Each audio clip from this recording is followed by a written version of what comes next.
the title of tonight's talk is why valuing commercial properties is the most critical skill in brokerage. Okay. But before we get to all the goodies, right, I want you to introduce you guys to what's called the cone of learning.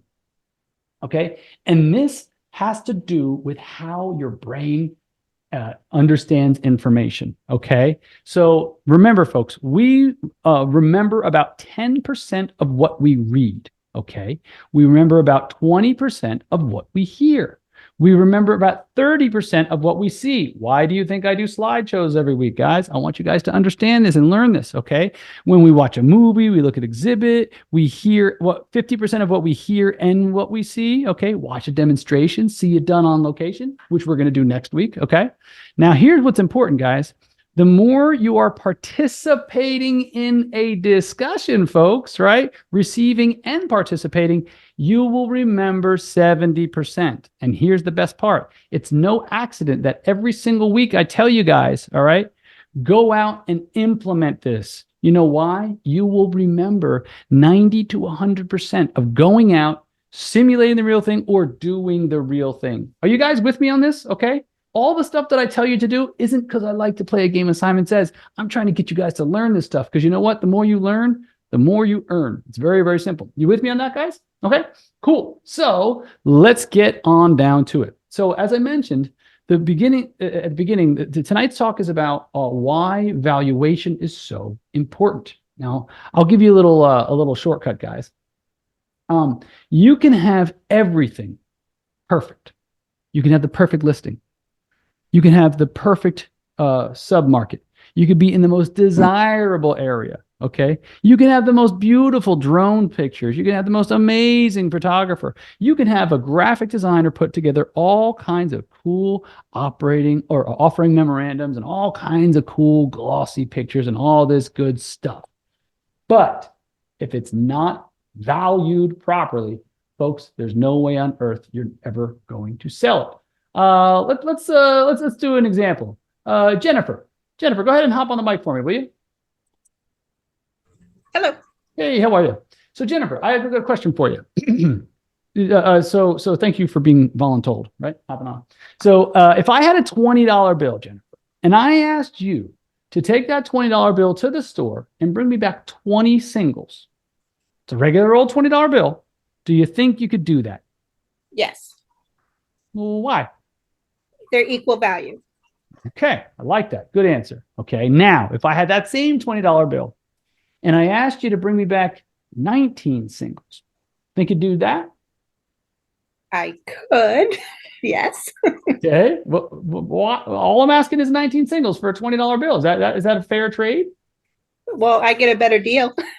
Yeah, exactly. You buy a bottle of water or whatever you can get for $1 these days. Not a lot. Okay, cool. All right, fine. Now, same scenario, same $20 bill.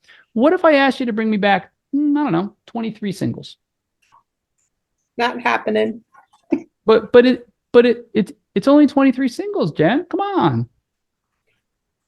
Then I'm losing value, so nope. Oh, okay. So what you're saying is, if I'm paraphrasing, a $20 bill is not worth 23 singles? Is that what you're telling me? Correct. Oh, okay. Thank you so much, Jen. I appreciate it. Now, here's the thing, folks. You are going to have a similar version of this conversation about 1,000 times with unrealistic sellers in your career. And it goes like this. Just put it on the market for such and someone will make us an offer. No, they won't. You know why?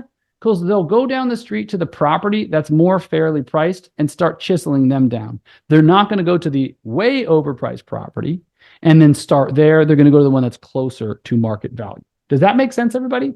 Type a 1 in the chat if you're with me, okay? Right?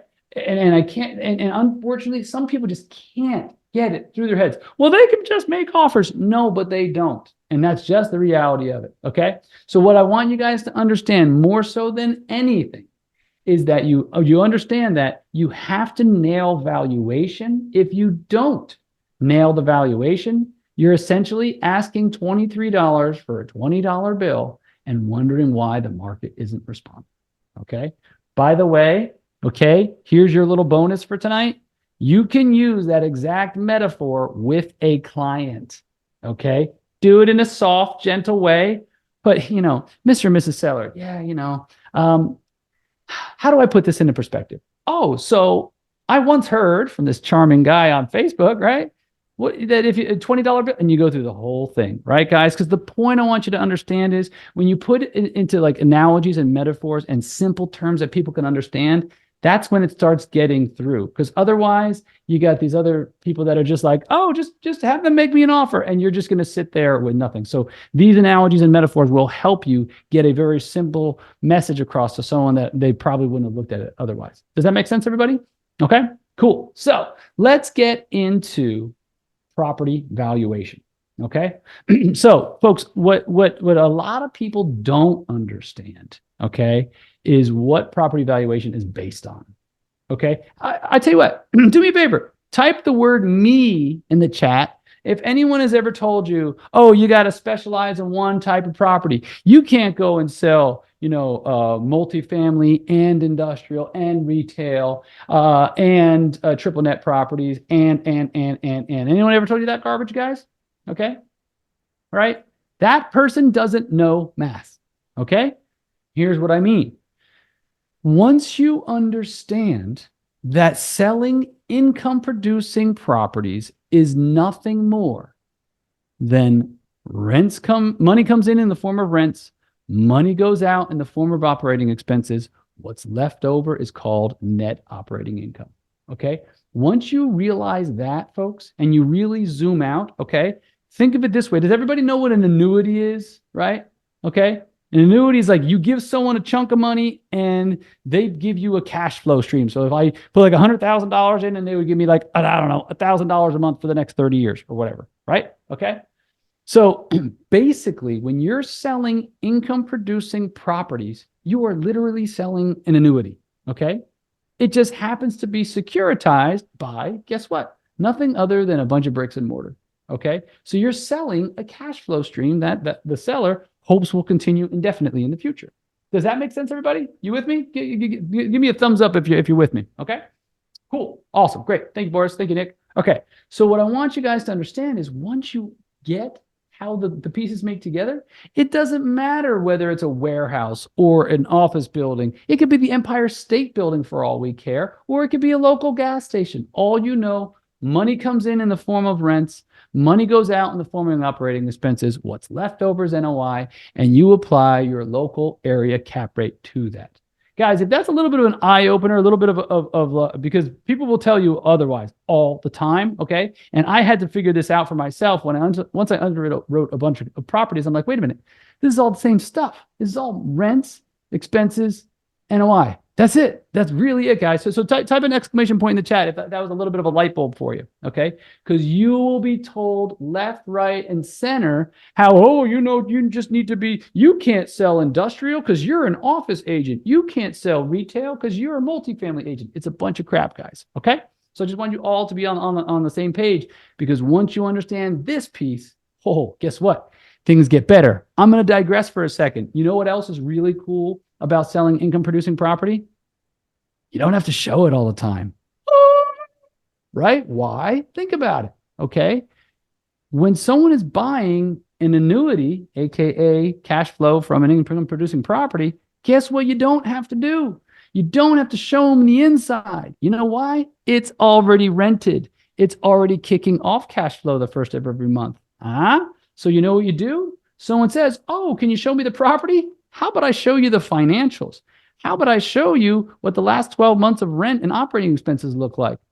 And then you can determine, does it pass your sniff test for you or your client's desired rate of return? Do you see how beautiful this is, guys? Take a couple of pictures, take some video on your iPhone. That's about all you need. And you know how to avoid a listing? I'm going to give you some real down dirty brokerage stuff here, guys. Okay. Hey, hey, Jennifer, can I come and get a showing? Ooh, yeah, Charlie, I'd really like to help you. But, the owner, I've been dealing with him quite a bit. What he asked is that instead of, disrupting the tenants, because he doesn't want any of the tenants to move out, okay? And what we can do is we'll be happy to send you some like high definition pictures, okay? But what he doesn't want to do any showings until we come to a meeting of the minds in terms of the finances and stuff like that. So once we have it under contract, absolutely. But in the meantime, would you settle for high definition pictures and video? Oh, yeah, sure. That's fine. Guess what you just did, guys? You just got a license to get out of showings. Because here's the thing, if it was an owner user property and you have to show someone, whether or not their forklift will fit through the door and how high the pallets will stack, completely different scenario. Okay. But when you sell income producing property, guys, you're selling an annuity that is securitized by a piece of property. Guys, that's another light bulb. Just throw an exclamation point in the chat. Okay. Because you can have 15, 20, 25 listings on the market and have very little showings. How cool would it be? Show of hands, guys. How many of you would want nothing other than to only show properties once they're under contract? Hello, guys, I just taught you how. Okay, so hopefully you were paying attention. So let's get rocking and rolling. So if you want to take it a little bit further in depth, guys, you got rental income plus additional income. Guys, type in the chat. What is something that could be considered? Let's just use an apartment building because a lot of people understand multifamily. What is something that can be considered additional income in an apartment building? Type it in the chat for me. What do you got? Rick said laundry. Good, good. That's a good one. Yep. Coin op laundry. Heck yeah. What else? What else, guys? What else can we think of, right? What about maybe, trash pickup? That's a good one. Yeah. How about parking? Like sometimes people pay for parking. Yep. Car wash. I like that. You know what one of my students came up with in my investor program? Electric vehicle charging. I was like, oh my God, that's really good. EV charging. Yeah. Okay. So there's a lot of things, guys. Think about vending machines. Think of all kinds of cool stuff, right? The last apartment complex I lived, you know what they did? They charged for the gym. They rented out the area that should have been a free gym for the residents, and then they collected rent from that person, and that person wound up charging all the residents. Crazy, right? Okay, so those are examples of additional income. So you take your rental income, which comes from rent, add in your additional income, and that is going to be your, in this case, parking lot, trash, laundry, coin op, whatever. Okay, and that's going to give you your PGI, or potential gross income. Now, folks, I want you to understand, no building is ever 100% occupied 100% of the time. Why? It's very, very simple, folks. Okay.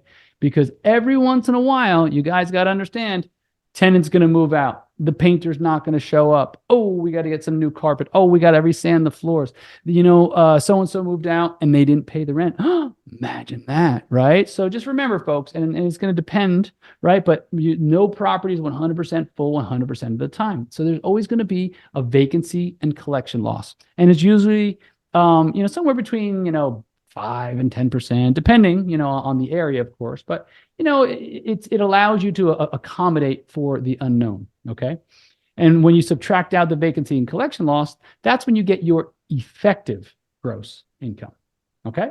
So once you take your effective gross income, you subtract out your operating expenses, you are then left with your net operating income.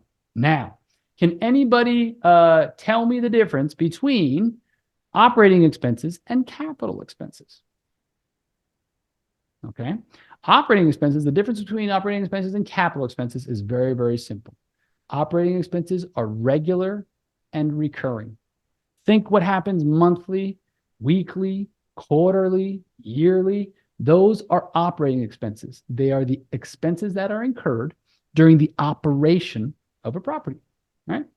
Now, the flip side of that is capital expenses. You guys heard of those before? Okay. They are the opposite of regular and recurring. Maybe they only happen every 5 years. Maybe they only happen every 15 years. What if they're something that happens every 25 years? In fact, guys, give me an example of capital expenses. What's something that doesn't happen very often, but does happen, but it might be every 5 or 10 or 15 or 20 years? Boom, Jennifer, roof, love it. Yes, roof replaced. Good. What are some other ones, guys? Talk to me. Renovations. Yeah, there you go. HVAC. Yeah. Yep. Not HVAC repairs. Those could be considered operating expenses, but HVAC replacement. Absolutely. Good. Exterior paint. Heck yeah. Good. So you understand the difference between capital expenses and operating expenses. Now, guys, put in the chat, what are the two things that are regular recurring? Give me some examples of operating expenses when it comes to an apartment complex, let's say. Boom, Rick comes back with taxes. Yes. Jennifer with insurance. Love it. Common area. Boom. Look at you guys, like a trifecta. Bam. Tag team. Yes. common area, lawn, electric, you name it. Yeah. If now here's the thing, something to consider.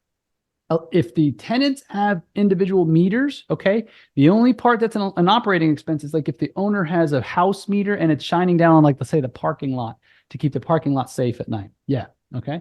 Yep. Yeah. Running deep. Yep. Maintenance. Good. Good. Okay. So you guys get the idea. Okay. So when you take care of all these things, and you have your rental income plus additional income equals your PGI minus vacancy collections minus the operating expenses, that leaves you the good old NOI. You will hear that acronym over and over and over and over again. All right. Most people just want to know what the NOI is, because once you have the NOI, then and only then can you apply. How many of you guys have heard of cap rate? Type me in the chat if you've heard the term cap rate over and over and over again, but we're really 100% positive in terms of like what it meant, right? Okay, guys, I tell you, like, I don't know, we have like 13,000 people in the Facebook group. The number one thing, we've taken poll after poll after poll after poll, the number one misunderstood concept is cap rate. And here's the cool part, guys. All right, valuation and cap rate.